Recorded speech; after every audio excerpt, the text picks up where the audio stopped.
You look back 50 years ago where some will say that the cancer rate may have been 1 in 100 dogs. Today, according to PhDs, the dog has the highest rate of cancer of any mammal on the planet. Literally from last year, them saying 1 in 2 to this year, 1 in 1.65 dogs will succumb to cancer. 1 in 1.65. And 1 in 3 cats. When I graduated Cornell in 1973, approximately 1 out of 10 dogs got cancer, and it was always a disease of the old. So if we saw a dog that had a lump and the dog was young, we eliminated cancer as a possibility from what's called the differential diagnosis, just based on age. We do see commonly dogs under 18 months of age with terminal cancer. What used to be a disease of the old is now unfortunately a disease of the young. Skeptics will say, oh, we're diagnosing it better, or we're diagnosing it earlier, and that just is not reality. Okay, we just never used to see it like that, and you'd see it keep on skyrocketing year after year. You would see more, where it's now the largest cause of death in animals. The current status quo treatments for cancer are horrendous.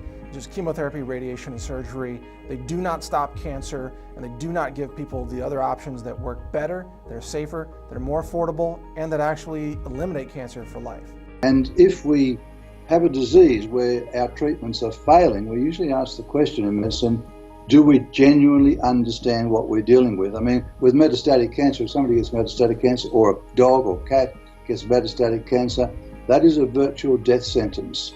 And we don't have the power to beat this disease currently using the current standard of care. So have to ask the question, do we understand what this disease is? Look at the board of Susan Komen breast cancer. Every one of the people, the scientists on the board of Susan Komen, thinks that cancer is a genetic disease. How do we know? Because we look at their publications. They're looking at gene mutations. Irrelevant. It's irrelevant. It doesn't make any sense. Consequently, more people get cancer and more people die. There are times where I think Western medicine is fabulous, and I wouldn't give it up for anything. My practice is an integrated practice, which means I get to play in both sandboxes. But what is really, really special for me is that I never, ever, ever look a client in the eye and say, there's nothing more I can do for you. There's always something I can do, even if it's quality of life. If that's all it is, that's huge. But we never run out of something to do, like what was told to me with my horse. I'm sorry, there's nothing more you can do.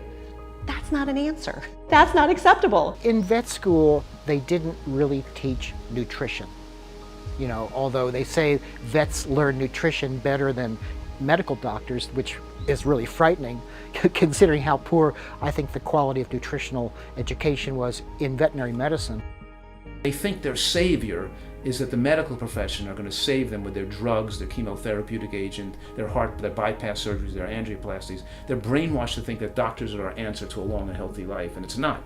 It's what you do in your own life, in your own house, how you take care of your family, and the quality of the food you eat, and how you eat, and how much you eat, and whether you exercise. You're in control of your health destiny. You can't buy good health. You have to earn it.